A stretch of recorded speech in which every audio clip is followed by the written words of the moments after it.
Students at Miller Place High School are all jazzed up about their new show.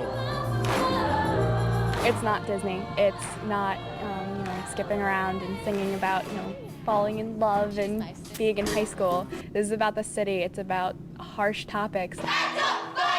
It's those harsh topics that have other high schools now evicting rent. It's just not something I expected to hear. Ron Martin, a drama teacher from California, was told his production of Rent was canceled. The reason?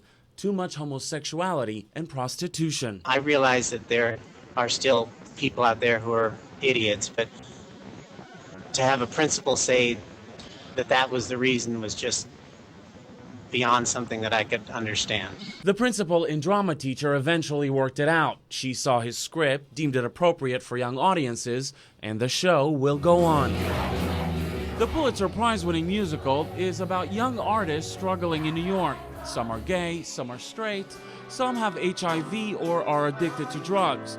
It closed on Broadway last fall and is now licensing a version for high schools. It deals with a lot of issues that the kids are dealing with anyway, and one might say that the school is putting their head in the sand to not address the issues. It's not going to be something that is going to shock and appall anyone because it is real life. Raise your hand if you know any gay people in your school. Raise your hand if you know anyone who's ever done drugs. That's very important. David Kramer is the drama director at Miller Place. If you do only things that are comfortable with people, you're not educating them at all. But not everyone's that open-minded. This is the first time the high school show hasn't sold out in 20 years.